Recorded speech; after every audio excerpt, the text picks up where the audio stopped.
Hey everyone, have I here bring a video on Dragon Ball Z Dokkan Battle. In this video, we're going to be doing our full breakdown and some fun little team builds for the LR Dokkan Festival exclusive Infinite Zamasu. So with that, if you're new to my channel, like, subscribe, comment below, do all that good stuff. Let's go ahead and dive right in. And funny enough, this is the second time I'm recording this video due to the fact that the first one ended up being corrupted. Yes, pun not intended, but serendipitously or coincidentally, this video being on corrupted Zamasu ended up having some issues, and now I'm again re-recording here. But hopefully I make some points that I missed the first time, and there was a couple errors, so it's nice that I can just go ahead and fix those. But let's go ahead and dive into the breakdown. First, of course, starting with the card arts, and I do like both card arts. I actually like these two better than the LR Goku and Vegeta Blue. I do like the SSR. It's having a little slightly of action pose, which normally that doesn't happen on SSRs. You got the purple glow in the background, so I think it looks great. But I actually like the TUR better because of the aspect ratio of the visualization of that ki blast right in front of your face, and I just like the design of the corrupted Zamasu there, because generally I'm not a huge fan of the character, right? I actually like uncorrupted Zamasu, the look of it, the grace of that versus the half purple, oozing out. I think some people enjoy it. For me, the design is just not my favorite.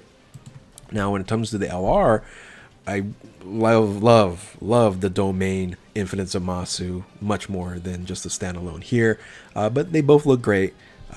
I think it doesn't compete with the LR Vegeta Blue, but the domain is a very interesting look and new design for transformations, or in this case, a domain. So anyway, those are the card arts. Let's go ahead and dive into the details. And now, first start off with the stats here. HP, attack, and defense. Pretty decent stats. 19,588 for HP. Attack is 21,270, and then 15,294 for defense. So overall, pretty decent. And make this a little bit bigger here. The key difference of both the LR Vegeta Blue and the Infinite Zamasu is the addition of this additional piece in the leader skill. For this unit here, you have the extreme class ki plus 3 HP and attack defense 150% across the board, whereas a super class on the Vegeta Blue. This is hugely beneficial when you're building teams, having some additional options just in case if you don't have particular units, and just to slot them in and still have a decent boost. Yeah, it's not 200%. But 150 sometimes is good enough for particular units, especially if they have dodge mechanics and things of that nature. So I really like to see in the future they do more of this for Dokkan Festival exclusives, but I'm assuming that it's going to be only for these two units for quite some time. But anyway, the rest of the leader skill, it's still pretty strong. It's Realm of Gods, Worldwide Chaos, Fuse Fighters, if I can talk here, ki plus 3 HP and attack defense 170% across the board, and then Time Traveler's final trump card as the 30% boost for 200%. I think they missed opportunity here, especially on either units. They could have just added Potara. I was hoping Potara be a opportunity for a revival, but of course they have Fuse Fighters now, so that encompasses Potara and the Fusion Dance. It would just be nice to see Potara as just a standalone option leader skill, but I understand why. There's a lot of redundancies in categories these days, but anyway, just sad that Potara is not to what I remember, right? Back in the day, I did a whole video on that. Anyway, the super attack and the ultra super attack, the 12 key and the 18 key, greatly raises attack and defense for one turn and causes colossal damage to enemy and greatly lowers defense. Whereas the 18 key massively raises attack and then raises defense, this is interesting here. This one greatly raises attack and defense, but this one just raises defense 30%, and this is, I believe, is 50% here. So they should have just did massively across the board. That would have been, much more beneficial, and then causes mega colossal damage enemy and greatly lowers attack, which is useful here. And I guess that they don't really care too much about it because of the kit and how it's built out, and we'll talk about that right now. The passive skill, the interest animation here, reduces damage received for 20% for 4 turns. So that's already very strong from the start of the turn, plus an additional 20% at the first turn. unusual why they made this choice, because you also have the ongoing, the standalone here reduces damage received by 40%. There's no limitation here. It's how it's built. So when you have on turn 1, you have 40%, 20%, 20%, 80% damage mitigation on turn 1.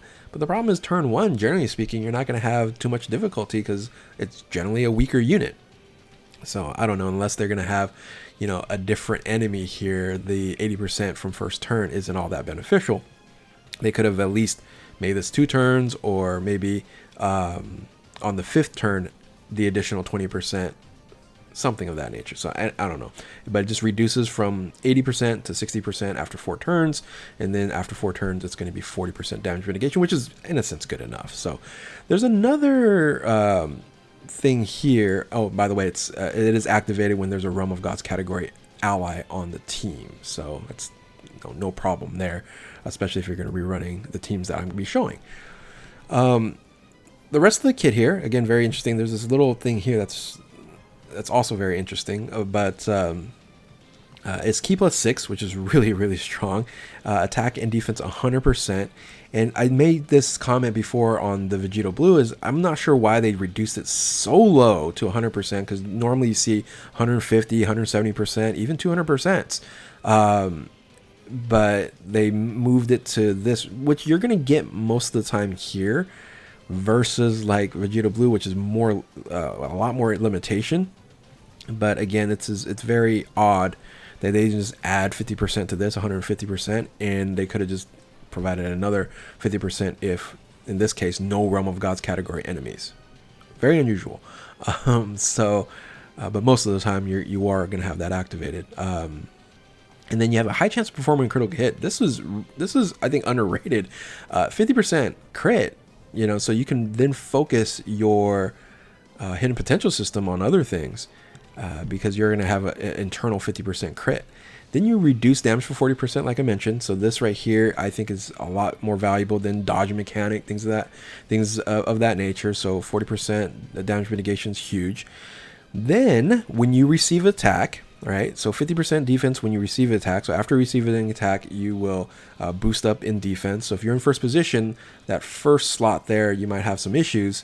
I think you're going to be fine, but then you're not going to take any damage after you receive that attack. If HP is 70% or less, you're going to get an additional 50%, so you're going to have 100% defense. And then also after receiving an attack here, launches an additional attack with a high chance of becoming a super attack. So it's a 50% chance of doing another super, which then boosts this up here. And then plus an additional attack 25% with each attack received, up to 150%. So once you're built up, I think this kit works. It works because the limitation here is a little minimum, right? You're not gonna when you're not fighting Realm of Gods category enemies, you're gonna get 150% boost. Whereas I believe is it Future Saga or the Vegito Blue one, it's only when you are fighting certain category enemies. So this will be buffed up, more so than not. And then right here, once you're fully built up, pretty incredible overall use of this unit. Second position, this unit's incredible, but I think you can still run this in first position. Now the active skill here is the new domain, the Omnipresence. It creates a domain, Infinite Zamasu, raises extreme class allies for a Ki plus 3 and becomes omnipresent for 5 turns. However, during the domain, it increases damage received by superclass enemies and allies by 30%. So it's not beneficial if you're running superclass, even though I will show you some superclass teams that you can run on the team builds, but you probably just don't transform, right? You probably just don't use the domain when you're running superclass units here. So this can be activated. It's exact same as the Vegito Blue, which has issues when HP is 70% or less, starting from the 5th turn. 4 turns, 5th turn, and then when there's another Future Saga category ally attacking the same turn, or Future Saga category enemy starting from the 7th turn. Come on, 7 turns, really? Anyway, same problems with Vegito Blue. Now the link skills, Big Bad Bosses, of course, is the one that you want to focus on getting to link level 10. Once that happens, good stuff happens. So no limitation on the boost. And then Dismal Future, Golly Power, Fuse Fighters, Nightmare, Fierce Battle, Legendary Power. Categories a lot less than Vegito Blue, but still useful in all these categories here. Realm of Gods, Patara, Future Saga, Time Travelers, Final Trump Card, Exploding Rage, Worldwide Chaos, Battle of Fate, Fuse Fighters, and Power of Wishes. So ultimately, I think the kit is really, really nice here. And here's the thing, you don't need to use the active skill to transform into the Omnipresence Infinite Zamasu if you don't want to, and this unit can still hold its own because of that damage mitigation. So once you do transform, once you do hit the active skill there, again, remember you get extreme class allies, key +3 for 5 turns, and it's limited time, only for 5 turns, but then you also have the issue of superclass and allies getting more damage by 30%. So Infinite Zamasu, once you change here, your super attack greatly raises attack for 1 turn, causes cost of damage to the enemy, and then your 18 key massively raises attack for 1 turn and causes mega cost of damage to all enemies.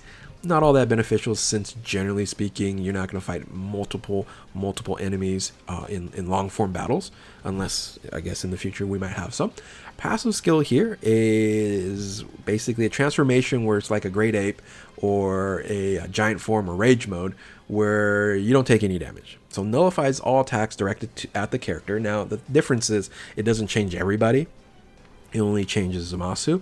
But on top of that, you get key +4 and attack 300%. So that's a huge difference. Generally, you don't take damage when you're a great ape, things of that nature, or giant form, but you don't have this much of a boost in attack either. On top of that, you also have a double orb changer in AGL and strength key spheres, the tech key spheres, because if you are running a lot of Worldwide Chaos category allies, which is mostly all Zamasus, you're going to get additional 60% with 4 or more tech key spheres obtained. So it should be easy enough with a double orb change. So strong, and remember, only lasts 5 turns, so it's not a forever kind of thing. So you can just go back into the Merge Zamasu afterwards and continue again, right? So, but generally that's going to be a long fight if that's going to happen. Link skills don't change, which is a good thing. That's one thing I didn't mention. The link skills don't change. I hate that link skills change in the Vegito Blue, because, you know, what are you trying to link up? Are you trying to link up for the transformation or the base form? I don't know. I hate the fact that they do change links with transformations, and of course categories stay the same. So that's pretty much the unit here. I think, again, they did a really good job on this, and it really reminds me, hopefully they'll have more domains, because it reminds me of last year's Worldwide Celebration, right? Because last year, remember, we had morale boost for the Super Saiyan Goku and Vegeta, and we haven't seen anything yet. So hopefully, again, more domains, maybe some more morale boost units. So, but we'll see what happens. But anyways, let's go ahead and dive into the team builds. Or actually, before we dive into the team builds, I will mention that we're assuming that the EZAs, which we don't have information, I think it'll drop tonight, that these are going to be good. All right, we're assuming when we're building these teams that they're runnable in a main rotation. Assuming. So if they're not good, then you can go ahead and kind of switch these up, put different units in that main rotation. But ultimately, we're hoping also that we're going to get an EZA to Int transformation, Goku Black, and possibly, which I didn't really put him in main rotations, is the LR Yellow Coin Rose. So hopefully we'll see what happens down the road. But again, this is just team builds for Worldwide Celebration Part 1, as we don't know what's happening in Part 2 yet. Links for Infinite Zamasu is going to be best with the transforming AGL Zamasu, that once he transforms into Merge Zamasu, they have a 6 link on there, so that's very beneficial. And but then for a standalone right off the bat, I think LR Rosemasu is your best bet to start off with. So he's EZA LR, very strong unit, and good to be in second position if you're running a main rotation. So the 200% units that you can run, not as big of an option as the Vegito Blue. I think Vegeta Blue has way more options, but they have some solid options in the 200% here. Some random ones like Super Dragon Ball Heroes, which I didn't do a team build for. I did it for the Vegeta Blue because it kind of works.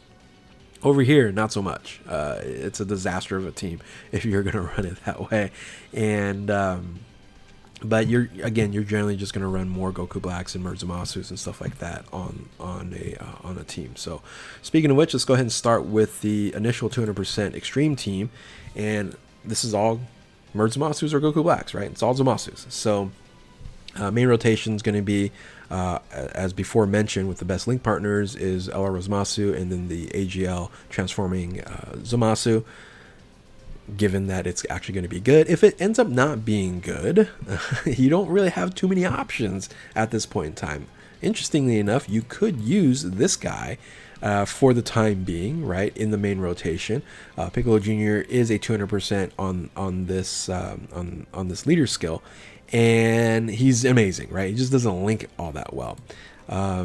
So again, we're hoping that this unit EZAs, we're hoping those two EZAs, and it's pretty good. But let's say this one doesn't EZA, you can go ahead and drop this guy down here and then bring on the Piccolo up over here, and then that works out. I guess I could have made a completely different slide, like now versus later scenario, because this Rose also then could be here, where you're going to take out this unit and maybe put the support Goku Black or somebody else on support here. But many differences can be chosen at this point in time for the main rotation. Nothing's solidified except for, in my opinion, the Zamasu. And the Zamasu, I think it fits fine right there with the two tech units. When it goes to extreme random, when you go 170% and even 150%, this is where I kind of mentioned, yeah, go ahead and put in the Piccolo Jr. as of right now until we find out what the EZA Zamasu is going to look like. But you can even run like 170% Super Buu as a floater. You can even run 150% Cooler on here as well. And then, interestingly enough, a really good support unit, not as good as Bulma, right, at 150%, is Chilai, which I actually made a mistake on the Vegeta Blue video. But ultimately, I think she's very useful due to the fact of that scouter mechanic and making sure that you're positioning units correctly in that main rotation. So, and again, that 39% to attack and defense is very, very strong. Yeah, the floaters, again, the 150% options, like really, you start looking at extreme class units, you're like, yeah, there's not that many that would be worth it to even put on as a floater. You're better off using the 200% units, over here than it is, using the 150% extreme class. Like Cooler at 200% is amazing, does incredible damage, and still can be okay on defense, built up and type advantaged. But at 150%, it's pretty weak. But unless you are doing full end game content, you can still kind of run this team and it'll be fine, right? And then like Golden Frieza, if you want to move in at the first position, you can do that as well. But that's going to be running at a 170%.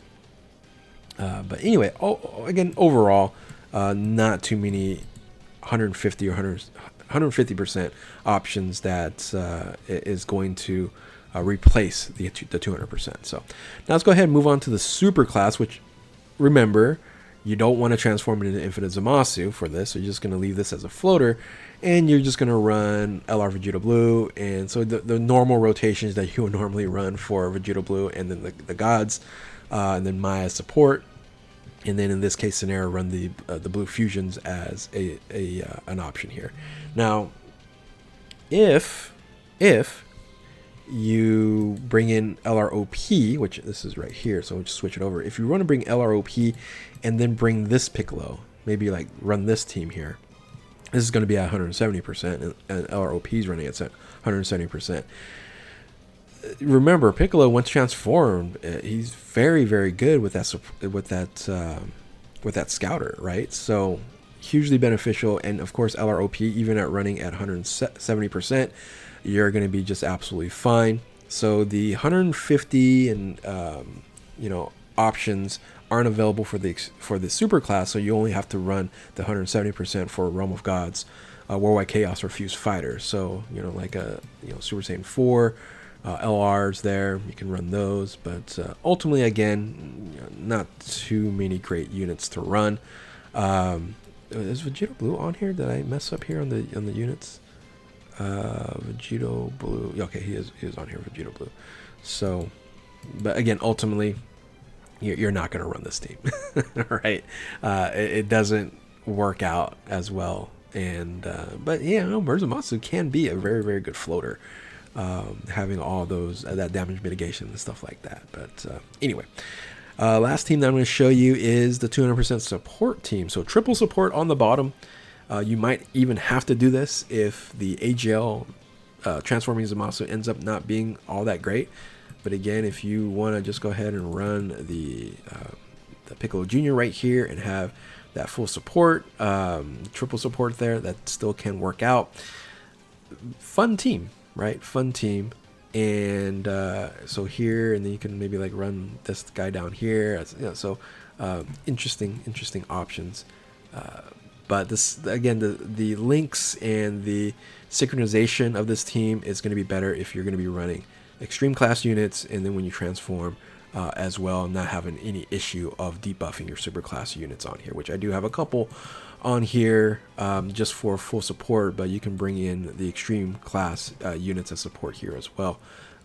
And again, it'll just be fine here. So some other options, maybe something like this, right, can work out, but you can see all the different supports that you have on there. You can even run Super Dragon Ball Heroes, Bobbity Boo for support, and of course the darkness of thickness of time, or not thickness of time, this is thickness of time, is darkness of thickness. I forget what I call her. And then hopefully Zamasu is actually good. We'll see. I think that information will be coming out later on today. So anyway, those are the team builds. Not as fun or not as versatile as the Vegito Blue, right? Again, you're not going to be running really super class units on here, but ultimately I believe like this team here is going to be the best one you can run. And as of right now, we'll see in part 2. We'll see if part 2 helps out this team, but we need better extreme class units, and we need a lot more of them, and be on, especially on some of these categories. But anyway, with that, hopefully you guys enjoyed this video here. If you are new to my channel, like, subscribe, comment below, do all that good stuff. Thank you all for watching. Keep on Dokkaning, and we will catch you next time. Later.